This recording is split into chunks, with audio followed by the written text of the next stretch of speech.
Hello and welcome back to another video. My name is Steph, and in this video I'm going to just be chatting through some of the books that I read in January. But first, I want to hear from you. So I kind of want to pull you guys on an idea that I've been kicking around for a little while, because I am currently beginning the third draft of one of my novels. It is like a gothic fantasy horror loose retelling of Frankenstein, and I have been sort of wanting to share my writing journey of this book for quite some time, but I'm just not sure what the right platform is to do this on. So I guess what I'm interested in hearing about from you is whether or not that is content you would be interested in getting from me here on this channel. I think it would be mostly like a vlog format, day in my life of writing, and this would still remain a primarily reading channel because my love of books and my love of reading is first and foremost and always will be. But it just would be like a vlog every now and then kind of thing. So please be honest and let me know down in the comments below, or I have opened a little poll in the community tab, so you can vote there. It may or may not be anonymous, but I would really love your feedback on this and to hear some of your thoughts. So without further ado, back to my monthly reading wrap up. I read 10 books this month, I think. 9 books plus a DNF and 3.5 manga. So starting off with the first book that I read this year, and that is Dark Matter. I feel like this book was super popular like a couple of years ago, and we follow this guy named Jason. So he's abducted, he's stripped, and then he wakes up and he's surrounded by like people that are wearing hazmat suits that seem to know him, and his sort of journey and this whole book is just him trying to figure out, how do I get back to the life that I had? I love the life that I had. I love my wife, my child. How do I get back to them? I enjoyed it. I enjoyed this quite a bit. I feel like it's a nice standalone, and there was just enough sciencey stuff to make it sound credible without getting overwhelming or making it unrealistic. But that is also a really easy job because I know absolutely nothing about physics, which this mean dude is like a professor of physics or something like that. So he's like drawing on his past knowledge to like understand what's going on and how do I get back home to my family. Yeah, I don't know. I don't have like a whole lot to really say about it beyond that, because it was a fun, quick read with very little commitment on my part required. It's super fast paced, and I think it would really appeal to people who liked the TV show Dark. It's pretty different, but it has kind of a similar element or like central trope. Yeah. Fun quick book to get things rolling in the new year. So the next 2 books I will talk about together because they are part of a duology. That is Divine Rivals and Ruthless Vows. We were moving to Australia. I needed something that was light and easy to read. So this one kind of follows Iris and Will. This is embarrassing. Roman Kit. His name is not Will, it's Roman Kit.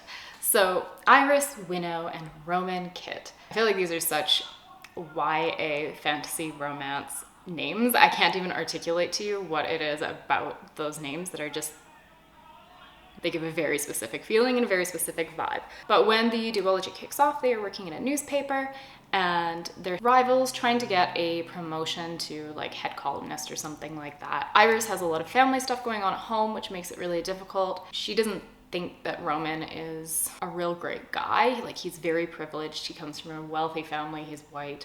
Then again, so is she. They just don't get along, but they both kind of think that the other person is really attractive. But because of some of the family stuff that's going on at home, she doesn't end up getting the promotion and she goes to be a war correspondent. I did not realize that part of the book was mostly going to be her as a war correspondent. I kind of expected her to get the promotion, to be honest. And so I thought that was kind of a nice twist. I guess it might be a light spoiler, but I really feel like that is only the first like 15% of the book is them actually being actively rivals. Because once she goes to be a war correspondent, she discovers that the letters she is writing with her typewriter are vanishing and going to this mysterious person who ends up writing back. And there's sort of this mysterious soft magic going on where they have this really beautiful correspondence and begin to fall in love. I'm not going to tell you who the mysterious person is, but I'm sure that you can guess. So it was a very nice book. or duology. I definitely liked the very first one a little bit more. I thought that the world building and the environment, because this is in a secondary world that is really closely inspired, I think, by like the 1950s. Like they're using typewriters, but they have cars. I'm honestly a little fuzzy about like what the war was totally about, like why. I felt very detached from that because I feel like that part only comes into play in a big way in the second book. Like you kind of get a little bit of like, here's the information about the war, and then they just kind of continue on with like the romance, and then we come back to some of the like the war parts to keep the story going in the second book, because of course they get together at the very end of the first book, and then the second book is like, oh, but we still have to like deal with the war part. I felt like the second book particularly was a little bit predictable, and I still really enjoyed it, but it didn't have me as gripped as the first book did. But I feel like if you like a historical setting with this kind of romantic, cozy, vibey magic and a lot of like found family and banter and like friendship and stuff like that going on, this is a really nice book for you, and probably would appeal to people who also enjoyed A Study in Drowning by Ava Reid, because there is a similar kind of rivals but not really academic letter writing, doing things together partnership. Very low on the steam and spice, kind of a little bit towards the end, but it's YA, it's not that graphic, not Sarah J Maas YA. Yeah, so Divine Rivals and Ruthless, Vows. After that, I read a non-fiction. I read The Sisterhood, The Secret History of Women at the CIA. So going into this, the only thing that I knew was that the author, this woman, she is married to Bill Nye, the science guy. Fun fact. But I thought that this was a really interesting and really well-written book. It starts from the creation of the CIA, and then it goes all the way up to kind of 2017 ballpark. When I was talking to one of my friends about this, she mentioned that she thinks it's really interesting because it's easy to forget that not all feminist history is like super liberal history. There are also women who have more conservative values that were feminists and wanting to work and wanting to have equal rights and be respected and paid in the workforce. Even if you are a bit more liberal, this is a really interesting book. Obviously, it's going to have a more conservative angle because the source material that she was drawing from is primarily interviews with women who were working at the CIA. I do feel like there was a little bit more nuance introduced into the second half, which was quite interesting, even though the point of this book is the history of the women and their fight for equality within the CIA, and their contributions to foreign stuff, and not really to critique the CIA and its role in foreign stuff. But there were a lot of reflections from officers and people who were working in Iraq that were now retired whose perspectives have shifted, or whose people who even left due to different kinds of interventions through history that they disagreed with or started to make them feel uncomfortable. And then there's also people who are very much in support of enhanced interrogation. So you kind of get like a very wide spectrum of perspectives that I found really interesting. I really enjoyed reading this book. My main challenge and critique with this is that even though it acknowledges that the history is primarily white men and then white women inflicting violence on brown men and women, there's really no mention of people of color, because there's no way that they didn't have some kind of contribution. And I just feel like the book focused a lot on like white women doing sexy spy work, you know, not necessarily being sexy while they're spying, but like, you know, spy work that is, you know, sounds exciting and that we tend to glorify. But it also talks a lot about like women who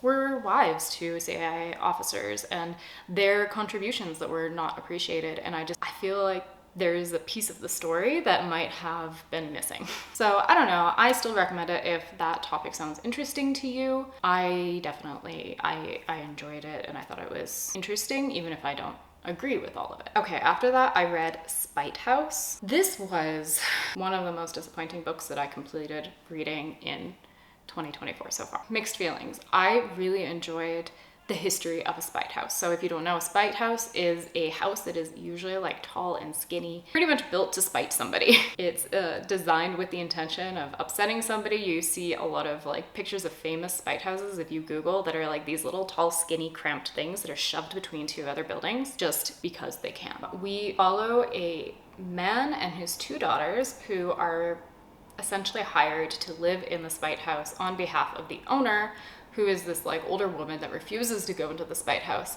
but she wants someone to live there and prove that it is haunted. The man and his daughters, they have history, they're a little bit on the run, there's something mysterious has happened involving one of the daughters. They basically see this opportunity as, we can just do this, tough it out for 3 weeks, and then we're gonna have all the money that we need to start over our lives. So we have a bit of a slower start. It's really intriguing though, because we're building up the tension of going into the spite house and finding out what happened with the family and what happened in the house. But that's where it starts to go downhill for me, because then we get the history of everybody in this whole book, and it's too much for the size of the book. Like, either the book needed to be way longer to really develop this, or it needed to be way shorter and tighter, because there were histories of like the woman who owned the house, the people who were living in the house, people like the ghosts that were haunting Spite House, and then like just everybody. There's histories of like everybody all over the place, and we actually don't spend that much time in Spite House, which it's a haunted house story. I want to hang out in a haunted house.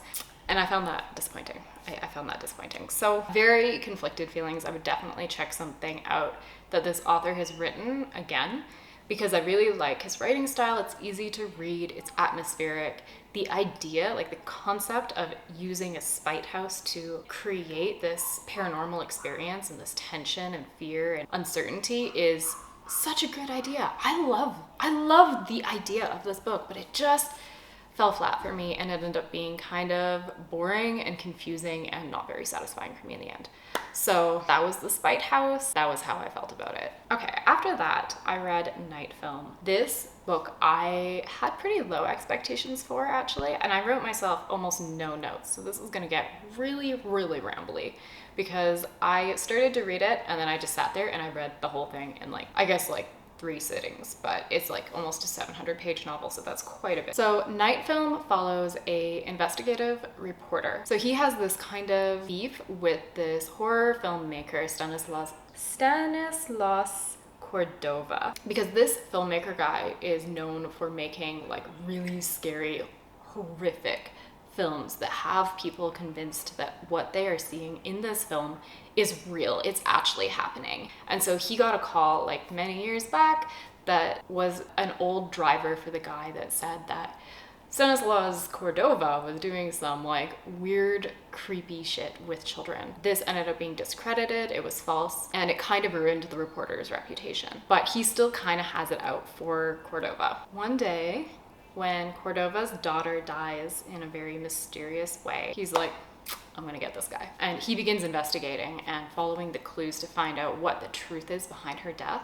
This book is pretty dark, but a lot of it is not on page. I think that it has a very similar appeal to The Girl with the Dragon Tattoo, the Millennium series, which is, if you've watched my favorite videos, you know it's one of my favorite books of all time. You know, this sort of disgraced reporter, and then there's like a young woman who comes in who's not punky, she's quirky and like sort of flamboyant and strange, and really brightens and livens things up. I really love her character so much. But I would describe this book as just kind of quietly disturbing, and like quietly, the writer just somehow manages to weave tension through every scene that makes it impossible to put down. I've never read anything else by her, but I loved Night Film. I actually think this could be one of my favorite books of the year. I know it's kind of early to be saying that, but I really, really enjoyed this. Enjoyed the final sort of twist, or the thing that came out at the end, and there was a super fun aspect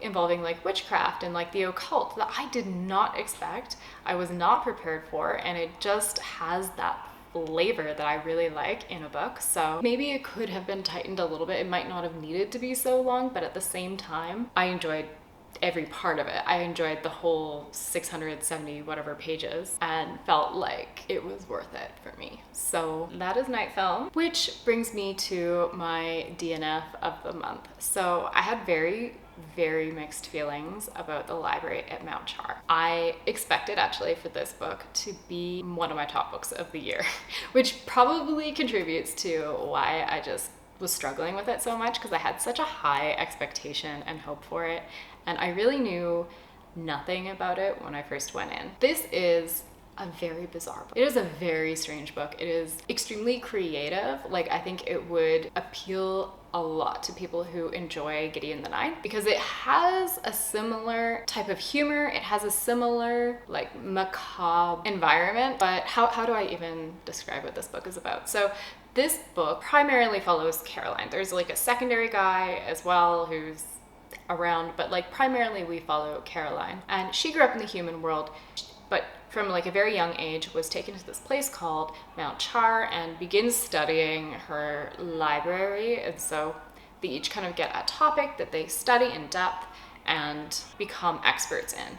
And I think hers is like linguistics or something. I got about 40% into this book before I stopped reading. So we follow Carolyn and the other people who grew up in the library as they look for their father, the man who raised them. He was kind of abusive, crappy guy, but they still are looking for him. They feel like he might be a god. Like I said, I got about 40% of the way through, and I am kind of disappointed in myself for not liking this more because I can tell that it's a good book. I know that a lot of people are gonna really like this. It just didn't work for me. I don't know why. I wasn't really connecting with the characters. I think that I hoped and expected it to be more of like a dark academia library versus like what it is. So I just have nothing bad to say about this book at all.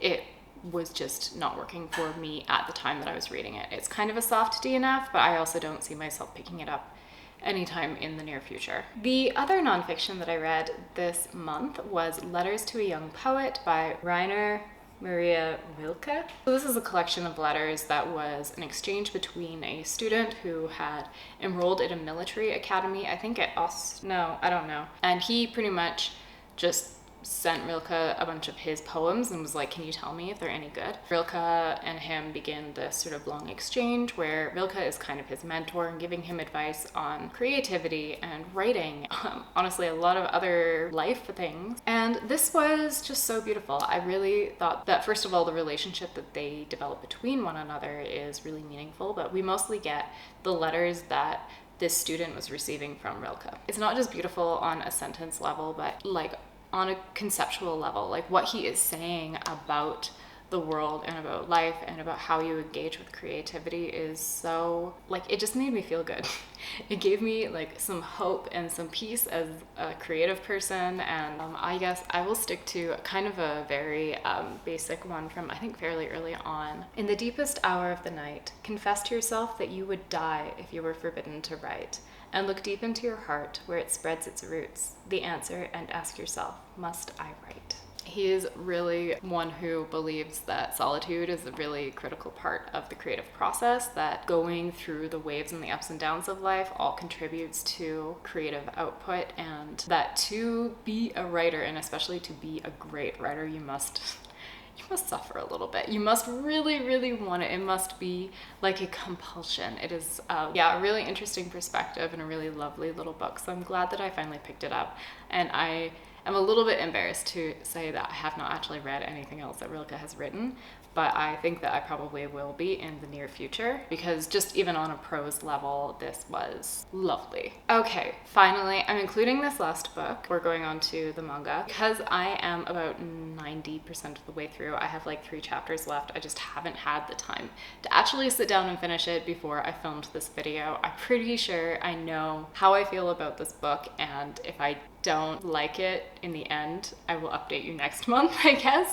But I finally got around to reading The Traitor by Cormorant. And this book I have been kind of saving for when I have the mental energy, knowing that it is a political fantasy. I would say that in some ways this is the ultimate political fantasy because we follow an accountant who is working for this empire. So Baru Cormorant is our only POV. She remembers growing up in her homeland before the masquerade, this empire where people they wear masks if they're serving the empire, and the sort of idea is that you're working as part of the machine. It's not really about you, your own individual identity doesn't really matter. It's not really relevant because you're working for the greater good. So there's a lot of commentary, I think, about bureaucracy, and Baru is deeply resentful about this empire because it makes what is a key part of her identity and the identities of the people she loves and her culture illegal, and really horrifically punishes people who engage in it. So she grew up with 2 fathers and a mother. She herself is attracted to women.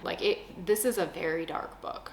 I should say this, this is a very dark book, and I love how the darkness is talked about and has been executed so far. But this empire is very anti-gay, very heteronormative. It's very racist. It's very into eugenics, everything that we've seen with colonization in our histories. And Baru's kind of agenda is that she goes to one of their schools to be educated in the ways of this empire and does her best to excel, because she's like, I'm gonna blow you guys up from within. I am going to essentially set my people free. And she is really good at math. She diverts and, inflates money and does all of this really schemy, sneaky stuff in order to achieve her goals, while also dealing with a lot of the internal trauma and fear and guilt of also still participating and being a part of this system. There is not much magic at all. I can't think of any magic so far. This is really much more of a political book, and I had no idea that somebody could make accounting and finances and economics so fascinating. But what I am most impressed with so far in this book is how the author is able to handle issues like violence against women without depicting it on the page. Because I cannot think of a time in this book where it's super graphic in showing these deeply traumatic and horrific acts actually in detail on the page. It's mentioned, it's talked about a little bit, but there's nothing gratuitous. And I feel like that is such a good example of a really exceptional writer, which shocks me that this is a debut. I know he has a history of writing for video games and stuff like that, but he nailed this, I feel, in making all of these issues incredibly salient, but not glorifying or reveling in the horrors of it. Because the way that this affects the main characters, the fact that she is attracted to women but she can't engage in a relationship with a woman without losing her position, her power, even possibly her life, horrific things being done to her, and that that is at her core what motivates her. Yeah, so that is the Traitor by Cormorant. I just loved it. I think that the only thing I might want a little bit more of in this book is probably time for the characters to interact with each other more casually, banter. I'm not necessarily wanting just banter, but there were so many different good characters that we spent so much time in Baru's mind, where I would love to also see her interact and understand more of the characters' dynamics when they're interacting with each other. I don't know how to articulate that, and it's a very small critique or comment, but so far I am loving this book. It is the first in a trilogy. All of them are now out, and Baru is just vicious. I love her. Anyway, check that out if you want a really political fantasy. So finally, I read a bunch of manga. My first time reading manga this month. I have already posted a vlog, that was last week I think, about what my full thoughts were. So I'm gonna be really, really brief. So I read Frankenstein by Junji Ito, Attack on Titan, The Witch and the Beast, and Death Note. I only read the first volume of every one. I would probably do that a little bit differently. Again, full thoughts in my video. I will link that below. I loved these ones. These ones I really, really enjoyed. And I'm looking forward to continuing them, but I have not been so disappointed for so long. Because Death Note is so hyped. I was really looking for a little bit more character development. Although I do realize and acknowledge I only read the first volume, so that's first 10% of the series maybe. But I just have a feeling that compared to the other manga that I read this month, this art style, this method of storytelling is not maybe my favorite. Although I do love the Gami, the death god that is in this. He is hilarious. I adore him. I really found that I love a more detail-oriented art style, like The Witch and the Beast, Junji Ito here. And I just really enjoyed that journey. So I read a bunch of manga and generally enjoyed it a lot. And I feel like an anime binge coming on because I keep hearing that the different animes, particularly for Attack on Titan, is amazing. But I think that's all I got to say to you guys today. So if you've made it to this point of the video, thank you so much for watching. I really enjoy making these videos and I would, again, love to hear your thoughts. Are you interested in a writing blog from time to time and hearing a little bit more about my very chaotic, very disordered writing process? Leave me a comment or vote in the community tab on my channel. And yeah, thanks for watching. See you guys next time. Bye.